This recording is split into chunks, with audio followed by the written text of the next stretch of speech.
বিজ্ঞানকে ত্বরান্বিত করার জন্য এবং এই দেশকে বিজ্ঞানে যে বাঘাচারঘাট এলাকা আছে সেখানে যাতে এটা ভালোভাবে প্রতিষ্ঠিত হয়। তো এর পাশাপাশি আমি আমাদের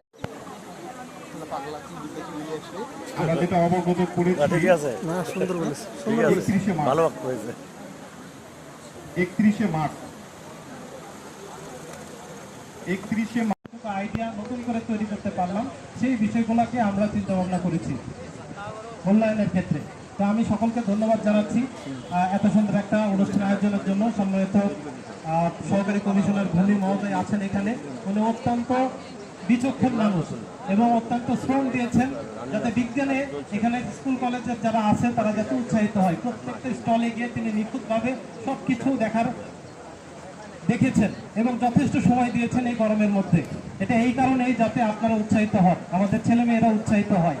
তো আমরা আমাদের দিক থেকে চেষ্টা করছি আমাদের ছেলেমেয়েরা জেলা পর্যায়ে ৪৭তম জাতীয় বিজ্ঞান ও প্রযুক্তি সপ্তাহ এবং বিজ্ঞান মেলা ২০২৬ উপলক্ষে আজকের এই সমাপনী দিনের উপস্থিত সকলকে জানাই আমার শুভেচ্ছা। আসসালামু আলাইকুম। আপনার সময় অনেক হয়ে গেছে, অনেক গরম নিচে আমি ছিলাম, আর লাঞ্চের সময় পার হয়ে যাচ্ছে। তো এই সময় নিব না, অল্প করে দু একটা কথা একটু বলি। প্রথমত যে স্টলগুলো আমি দেখলাম, জুনিয়র গ্রুপ সিনিয়র গ্রুপ প্রত্যেকটা স্টলেই বেশ কিছু প্রজেক্ট ছিল এবং আমার কাছে ভালো লেগেছে সবগুলো প্রজেক্ট ভালো ছিল। যে এখানে ছাত্রছাত্রীরা প্লাস শিক্ষকগণ, সম্মানিত শিক্ষকগণ, তারা বেশ শ্রম দিয়েছেন এবং তাদের আগ্রহ ছিল, প্রচেষ্টা ছিল। আমি সকলকে আসলে আমার ধন্যবাদ এবং কৃতজ্ঞতা জানাই। এখানে তারা কষ্ট করে 2টা দিন এই প্রচণ্ড গরমের মধ্যে, বৈশাখের গরমের মধ্যেও তারা অবস্থান করেছে এবং সময় দিয়েছে এবং তারা চেষ্টা করেছে। সবাই করে অভিনন্দন জানাই। আর ফলাফল হয়তো দেওয়া হবে, কিছু নাই, সবারই প্রচেষ্টা ছিল, সবাই চেষ্টা করেছে। কেউ পাবে না, এটা সমস্যা নেই, কিন্তু আমাদের প্রচেষ্টা অব্যাহত রাখতে হবে। যে আমি এখানে প্লেস করতে পারলাম, তো আমি হয়তো ভালো করেছি, কিন্তু পারলাম না তার মানে আমি আর এই বিজ্ঞান নিয়ে আর কাজ করবো না, এমনটা যাতে না হয়। ঠিক আছে, প্রচেষ্টা অব্যাহত রাখতে হবে। আর এখানে আমরা বেশ কয়েকটা ক্যাটাগরিতে মার্কিং করতে হয়েছে, যেমন উদ্ভাবনী বিষয় ছিল, কার্যকর অবদান কেমন লাগবে, মানে 100 নম্বরের মধ্যে ভাগ করা ছিল, 15-20 ডট এরকম করে। তো সেভাবে আমরা মার্কিং করার চেষ্টা করেছি। যে দেখা গেল কিছু প্রজেক্ট হয়তো খুব সুন্দর উপস্থাপন করতেছে এবং বেশ কার্যকারিতা আছে, কিন্তু এটা হয়তো একটা পুরাতন প্রজেক্ট, যার কারণে ওই ক্যাটাগরিতে হয়তো সে নাম্বার কম পেয়েছে, অন্যদিকে বেশি পেয়েছে। আবার হয়তো দেখা গেল সে চেষ্টা করছে নতুন কিছু করার, কিন্তু এখনো ফুললি জিনিসটা ডেভেলপ হয়নি, হয়তো আরও কিছু টাইম দিতে হবে বা আরও কিছু রেস্ট্রিকশন আছে, আর একটু ট্রাই করলে আর ভালো হবে। তো এরকম বিষয় বিভিন্ন ছিল।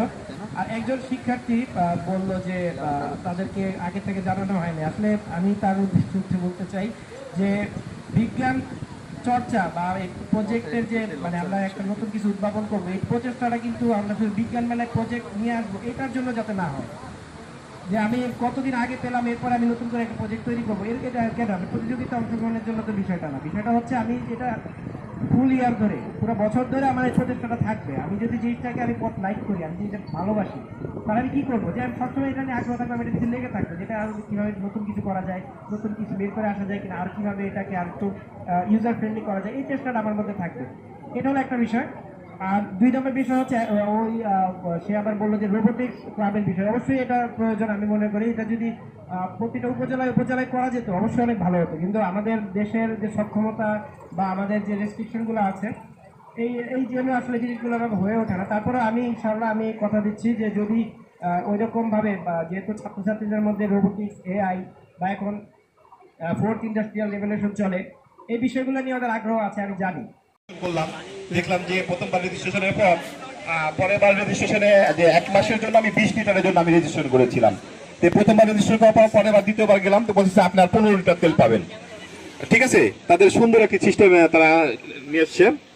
ধন্যবাদ ছোলা ডিগ্রি কলেজ। এবং আমি এখানে 5 বছর থেকে আছি, 5 বছরের মধ্যে এরা প্রথম অংশগ্রহণ করেছে, আমি তার দিকে দেখতে পেয়েছি। এবং দেখো প্রথমবারে এসে কিন্তু দ্বিতীয় হয়ে গেছে। ধন্যবাদ। এরপরে প্রথম স্থান অধিকার করেছে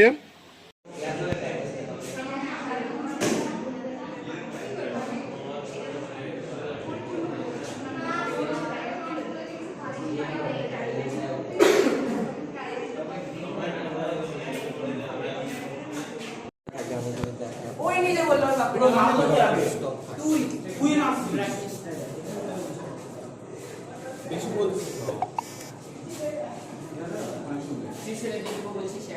না না দে সেই মনে রাখো পুরো সব কি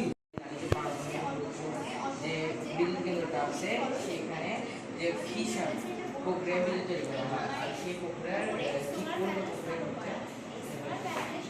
হচ্ছে একটা পরমাণুকে বা একটা নিউক্লিয়াসকে যখন আমরা দুইটা করি তখন সেটাকে বলা হয় ফিশন আর যখন দুইটা পরমাণু বা নিউক্লিয়াসকে মিলিয়ে একসাথে হয়েছে ফিউশন ফিশন ফিউশনের ফিশন প্রক্রিয়া আর আমরা এখানে ফিশনের উল্টো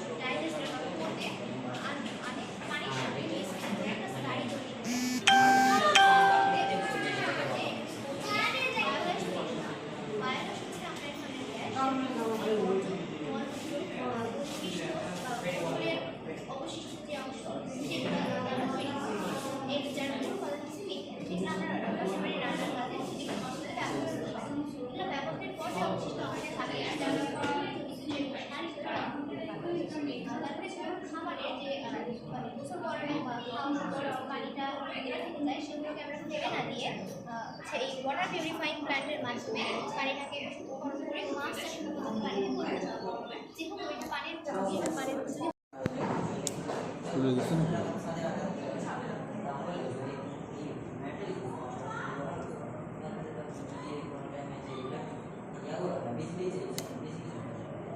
আপনাদের মোটর এটা কত ভোল্টের ইউজ করছেন এখানে? 9 ভোল্টের 9 ভোল্টের। আচ্ছা আচ্ছা ঠিক। বলছে আর যার নাম দিয়েছে টিচার আর এই সম্পর্কে তাদের মানে যে একটা